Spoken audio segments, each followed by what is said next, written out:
full throttle dreams when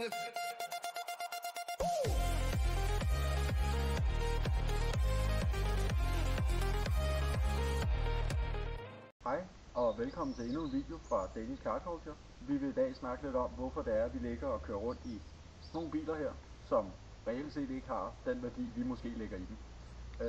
Og hvorfor det er, at vi bliver ved med at style dem, guide dem og putte penge i dem. Super. Jeg har en Skoda Fabia 2004. Værdimæssigt, der ligger den i omkring alt mellem 10 og 15.000 i forhold til stand og i forhold til kilometer osv. Allerede nu med indkøbspris og med de reservedele, jeg har lagt i den, der har jeg brugt mere, end hvad jeg ville få for den, hvis jeg solgte den i dag. Jeg kan lige snakke om hurtigt, hvad jeg har lavet ved den. Den har fået støddæmper, den har fået lavet rust hele vejen rundt mere eller mindre. Den har fået andre fælge. Der er lavet komplet service på motoren.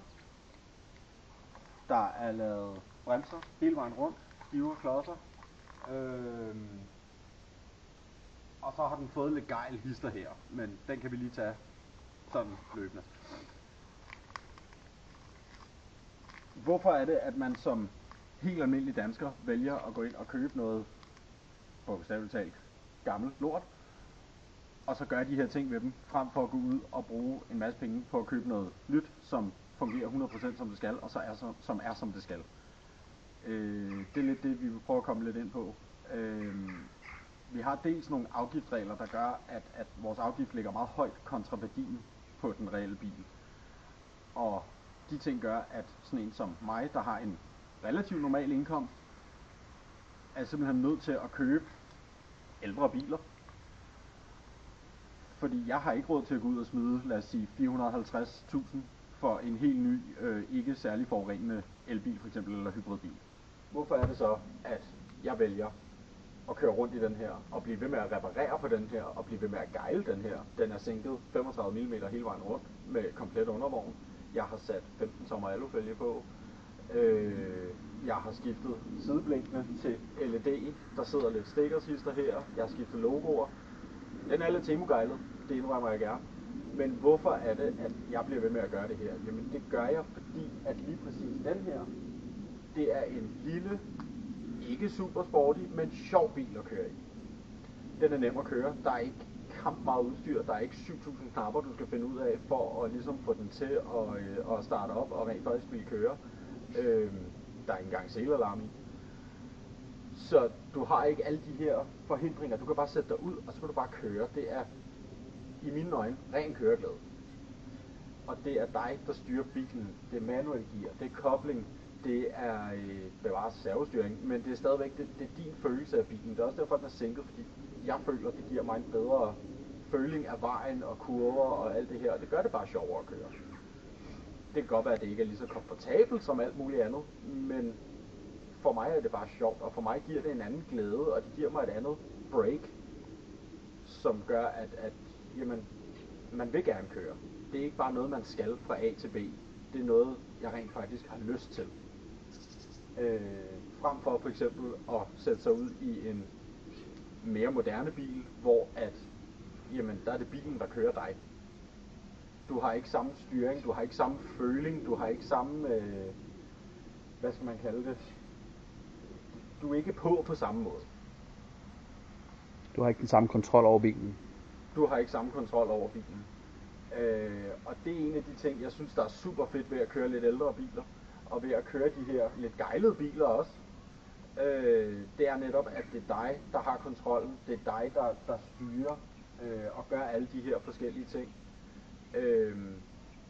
Og det giver mig bare noget glæde på den ene eller den anden måde. Som gør, at jeg vil hellere ofre, lad os sige, dobbelt op af bilens værdi for at holde den her kørende, frem for at gå ud og købe noget helt spritnyt, som jeg slet ikke har samme føling med, som jeg slet ikke føler er personligt. Det er ikke mig. Den her bil, den er mig. Det kan godt være, at den er grim, det kan godt være, at den er lille, det kan godt være, at den er gammel. Men jeg er glad for at køre den.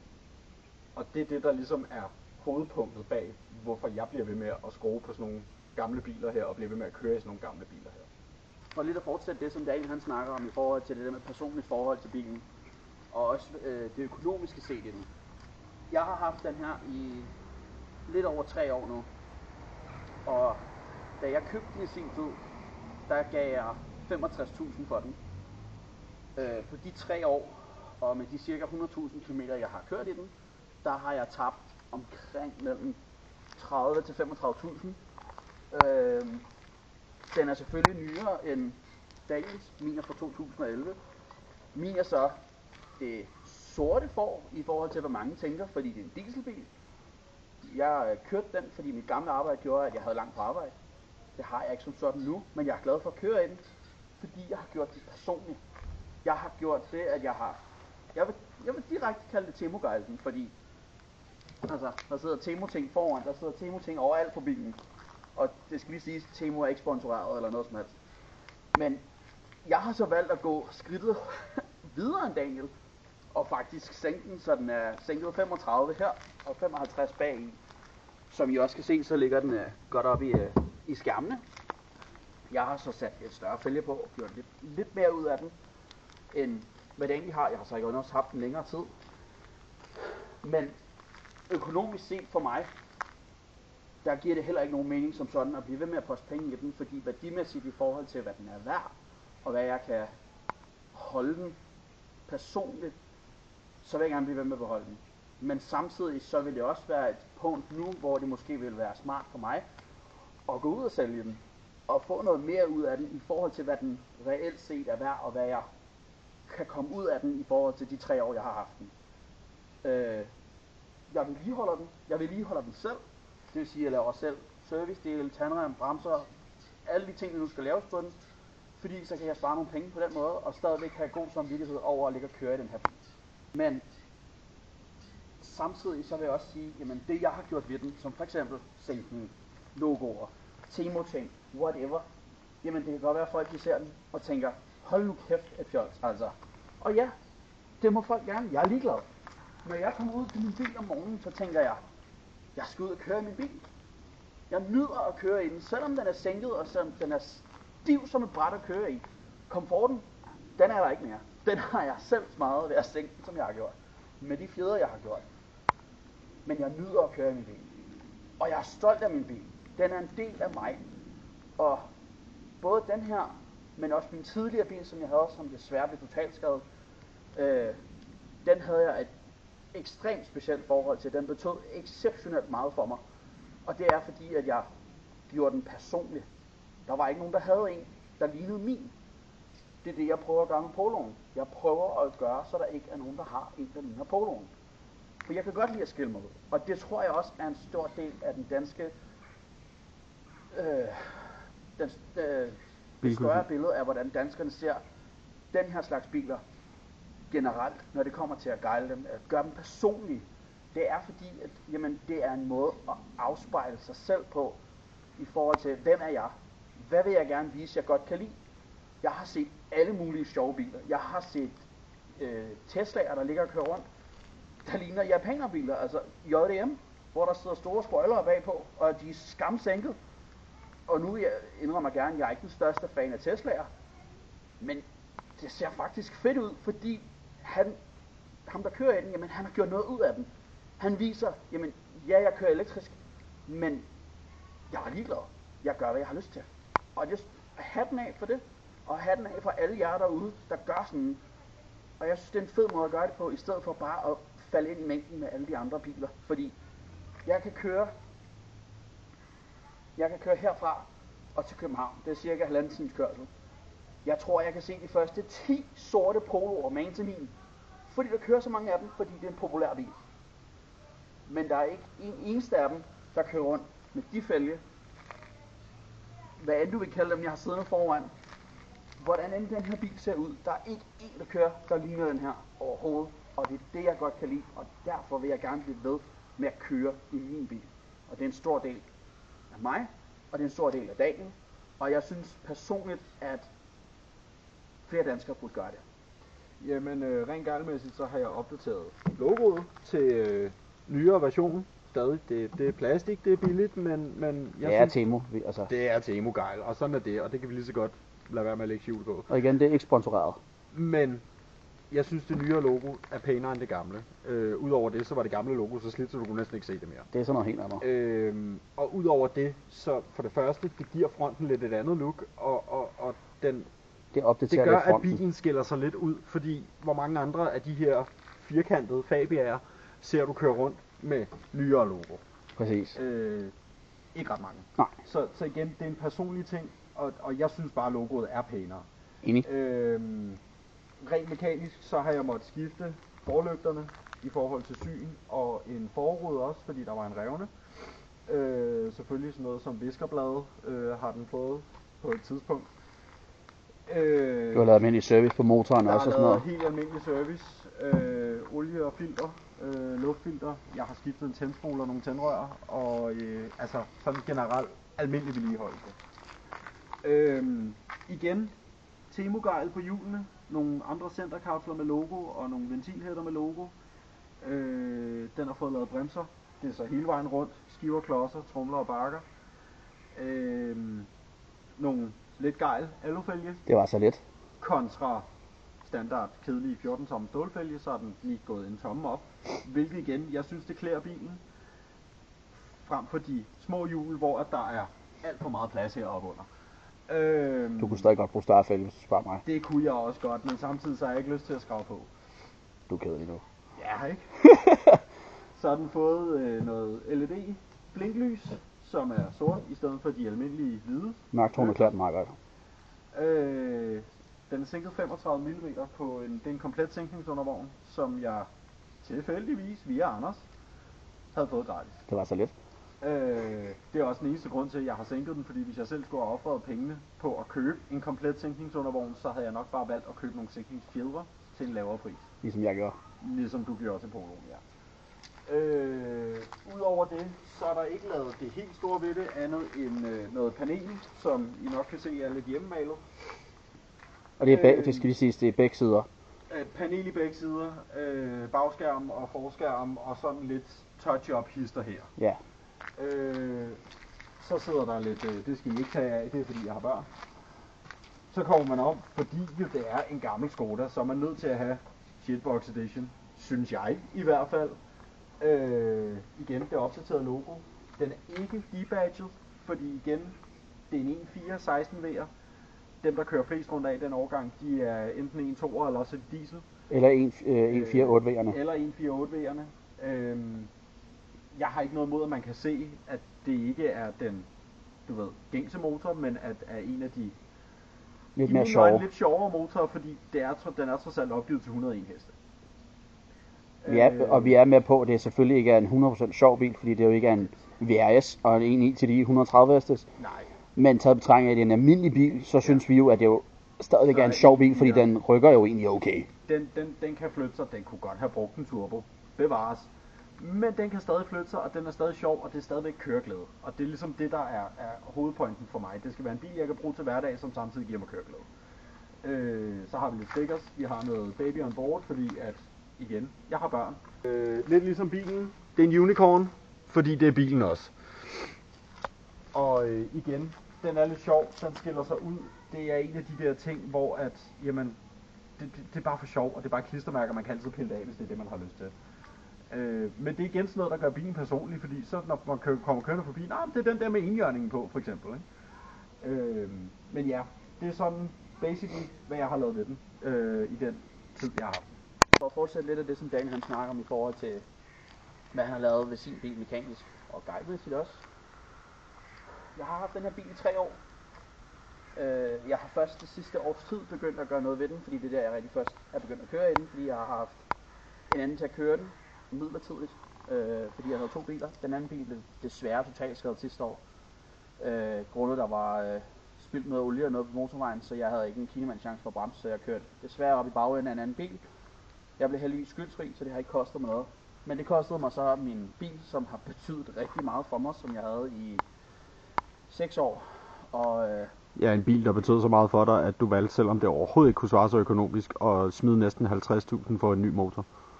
30, men... Ja, 30.000 for en ny motor plus arbejdsløn for at lægge den i. Det var de 30.000. Nej. Men det er rigtigt, hvad du siger. Men jo, jeg brugte cirka 30.000 kroner i sommeren sidste år på at få den ud at køre, og så havde jeg den en måned, og så var der glat på motorvejen, og så havde jeg ikke nogen chance. Men det har både sine fordele og ulemper. Det har selvfølgelig ulempen, at jeg har mistet min bil, som betød ekstremt meget for mig, og som jeg også ved, at mange andre, der har det på samme måde, at de har et specielt bånd til deres bil, og det havde jeg. Jeg så den som en del af mig, den udtrykte, hvem jeg var, og jeg havde fået den til at gøre, hvad jeg ville. Den sagde den lyd, jeg godt kunne lide. Jeg er nødt at køre i den. Og hvis en eller anden dag falder over min personlige TikTok, så er der også et klip derinde, som mig og Daniel har været med til at lave.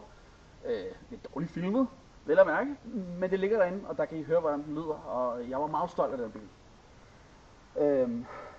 Men da jeg overtog i gåseøjne, og jeg begyndte ligesom at køre mere ind, der var den ikke personlig for mig. Jeg har ejet den i 3 år, men jeg har ikke haft et bånd til den, fordi jeg har ikke kørt i den.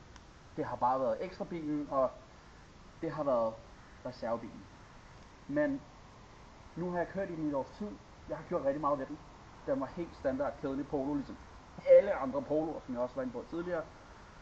Og jeg har selvfølgelig gjort noget ved den. Jeg har sat LED i forlygterne. Det må jeg heldigvis gerne, fordi jeg har lygtevasker og lygtejustering. Jeg har via AliExpress købt sorte logoer til den, fordi jeg synes, folkevogn generelt synes jeg skal have sorte logoer. Det klæder dem bare bedre. Jeg ved godt, det falder mere i bilen, men det ser pænere ud. Især på den her bil klæder det den super godt, og på den anden bil, jeg havde, som var hvid, som også havde sort logo, som I en eller anden dag kommer til at se i baggrunden, når vi sidder i studiet og filmer, for der hænger det på væggen som en mini-plak, kan man sige, for bilen. Det er det eneste, jeg har tilbage af den. Udover det, som vi snakker om tidligere med, jeg har sænket den 35-55. Som Daniel kan vise jer, så ligger den super godt op i kassen. Jeg har offret min komfort på at få det look, jeg gerne vil have. Den er meget stiv at køre i. Når du kører i den, den er... Hvordan skal vi beskrive den? Strybræt, er det vi kalder den? Det er i hvert fald det, du plejer at kalde den, ja. den er meget hård at køre henover i mere irriterende bump. Der er det meget op igennem rygsøjlen. Der er ikke noget komfort til, der er de sæderne, og det er det. Så kan I som jeg også sagde, jamen jeg har sat nogle canards på fra Temo. Den er budgetgejlet, vil jeg nærmere kalde det, fordi jeg er ikke verdens rigeste mand. Det må man gerne. Jeg har et barn. Det kan mærke. Som man også måske kan se nu, så har jeg jo barnsæde. Jeg har købt radio til den fra Temo, hvor der er bakkamera. Jeg har armlænet. Jeg har mit retovertræk. Jeg har spoileren bagpå. Den tager vi bagefter, når vi kommer derom. Hvad har jeg med? Jo, så har jeg haft mine 3 underlæber, som du har roastet. Dine 3 underlæber? Jeg har smadret 3 stykker på 1,5 måned. Ja. De 2 af dem var meget sarte. De var super fede til bilen, det klædte den pis godt, men nu gider jeg ikke sætte flere på, fordi det er alligevel 300 kroner hver eneste gang, jeg smadrer dem. Ja, og 300 kroner om ugen, det er ikke lige i budgettet, vel? Ikke lige, nej. Det er nej. Så, og som jeg også kan se, jamen, ja, Daniel har nogle super fede 15 tommer på, som han har fået af mig. Det er bare så lidt. Og jeg har så været så heldig, så jeg havde en kollega på mit gamle arbejde, hvor jeg har fået min 17 tommer, som jeg er super glad for, som jeg faktisk synes klæder bilen pissegodt. Og førhen, når jeg kiggede på den, for bare et halvt år siden, når jeg kiggede på den, jamen den havde ikke det samme, den havde ikke den samme tiltrækning, som den har nu. Det lyder åndssvagt at sige tiltrækning, men førhen, der vendte jeg mig ikke om at kigge efter den. Når jeg går for bilen nu, så har jeg fået den personlige tilknyttelse til bilen, at jeg faktisk vender mig om og kigger på den. Fordi den skal lige have looket, inden jeg går fra den. Fordi den har faktisk begyndt at betyde rigtig meget for mig. Jeg har på kort tid fået et rigtig godt forhold til den. Ja. I takt med, at du har gjort den mere personlig. Præcis, som jeg også snakkede om i forhold til værdimæssigt, i forhold til hvad den er værd. Den ligger måske på en pris, man lad os sige mellem 25 og 30.000 kroner med den kilometerstand. Og med det som der er, den har lige under et år tilbage til syn. Jeg har sat LED-lys foran, LED-lys i nummerpladerne. Det tror jeg efterhånden alle gør, som guider deres biler. Stort set, ja. Jeg synes ikke, jeg ser nogen, der ikke gør. Den har som jeg ved på et eller andet tidspunkt bliver et problem. Den har et panel hernede, der er bukket. Det var den der køb. Det er stadig intakt, det fejler ikke noget. Den dag der måske går overstillet, så det skal laves. Så har jeg heldigvis en rigtig god kammerat, der gerne vil hjælpe mig med at svejse min bil. Ja, som elsker at svejse og hader at lave rust. Noget af den stil. Men hvis vi bevæger os lidt længere ned af bilen, jamen også i forhold til den er, som jeg siger, den er sænket 55. Det har så gjort, at bilen ikke får, at den ikke tipper. Den er mere flad at kigge på, fordi selvom at den er sænket mere heromme, så har den faktisk mere skærmkasse her, end hvad den har foran. Fordi bilen i sig selv er nivelleret, som den er. Ja, hvis vi så tager heromme bag, jeg startede med at have en meget mærkelig Temo-spoiler. Den var meget sød, det var en sød lille vinge. Den var midlertidig. Så faldt jeg over den her inde på Temo, som faktisk klæder bilen super godt. Og som lige giver det der look, jeg godt kan lide. Jeg har haft det på, nu har jeg haft min Golf 6, min Polo og min Golf 4, alle sammen hatchbacks. Og har alle sammen haft den her type spoiler på. Og jeg har været super glad for det, fordi den er ikke in your face, men den er der. Og det er det, jeg godt kan lide. Og den rammer ligesom bagenden af bilen ind på en eller anden måde, ikke? Ja, lige præcis. Den giver det sådan lidt ekstra. Nemlig. Jeg vil da gå så langt som at sige, at jeg har haft 6 biler, som jeg sådan har været mine, jeg har kørt i. Det her det er nummer 6. Af de 6 biler, den ene den tæller ikke helt, fordi den var min, men den var ikke rigtig min, så jeg var ikke rigtig tænkt til at have 5. Men alle mine biler blev købt uden spoilere. Den eneste, der ikke fik det, det var min gamle Traviger. Den nåede aldrig at få spoiler på. Alle andre biler, jeg har haft vinge på. Og hvis jeg en eller anden dag får en ny bil, der med en hatchback, eller et eller andet, og der ikke sidder vinge på, så kommer der vinge på. For det skal der. Det er sådan en del af mig, jeg har. Jeg behøver ikke store JDM-vinger, eller whatever. Jeg skal bare have sådan en lille sød, diskret vinge bagpå. Jeg elsker den, og det giver looket. Og så for at have lidt golfen i poloen, så er det her logo faktisk fra golfen af. Der er købt logoet foran, det er teknisk set fra AliExpress. Jeg har det bagerste logo liggende derhjemme i mit værktøjsskab, men det her blev pillet af, fordi bagklappen gik i stykker på golfen og ikke kunne åbne. Men det logo jeg så købte passede ikke på, fordi man kunne åbenbart ikke, jeg kunne ikke finde nogen steder, hvor jeg kunne købe selve den her. Jeg har så fået logoet herfra, fra golfen af, så jeg har altid en del af golfen med mig, når jeg kører. For vi lige at runde den af her, jamen Fabian, ja, den er fra 04. Ja, den er 21 år gammel. Jo. Der er aldersforskel. 21, 14. Det er jo ligegyldigt. Men for os set, for hvem vi er som mennesker, og det vi går op i, jamen, det er ikke alderen, der betyder noget på en bil. Fordi min første bil, det var en Corolla fra 95. Ja, vel at mærke, det var i 2011. Så den har selvfølgelig ikke haft den samme alder. Men den var stadig deroppe af. Og jeg indrømmer mig blankt gerne, at hvis jeg havde råd til det, så købte jeg en Corolla fra 90'erne. Jeg elsker Corollaen fra 90'erne. Det kan du selv skrive under på. 100%. Og når vi en eller anden dag kommer hjem i studiet, og sidder og snakker derhjemme, så kan man også se baggrunden. Der sidder også noget fra Corollaen, fordi det er det, jeg har tilbage fra den, fordi den desværre ikke er mere. Det er så ikke fordi, den er blevet totalt skadet, den er så blevet skrottet af andre årsager. Men jeg har Toyota-logoet, Corolla og XLI fra den, og det sidder sammen med Golfen og Poloens logo faktisk, som sådan en søjle i midten, hvor der er selvfølgelig også andre ting, men de ting, der betyder noget for mig, er i studiet. Og det kan jeg rigtig godt lide. Og det er også ligesom essensen af det, vi også står og snakker om her, som du selv siger. Min Fabia er 21 år gammel. Præcis. Men det er ikke alderen. For os der er det tilknytningen, det er det personlige, det er det, vi lægger i køretøjerne. Nemlig. Det er den sjæl, som vi 100% tror på, at den har, selvom at det i gåseøjne bare er et stykke metal på hjulet. Nemlig. 100%, jeg er helt enig med dig der. Og det er jo også det smukke i det et eller andet sted. Ja, det er jo netop er den her... For de har hver sin lyd. Ja. Din er en benziner, min er en diesel. Og de lyder vidt forskelligt. Det er jo så fordi, igen, det er diesel og benzin, whatever. Men de har hver deres, specielle lyd. Ja. Min gamle bil, som havde udstødning på. Det ligger jeg ikke skjult på. Den var tunet.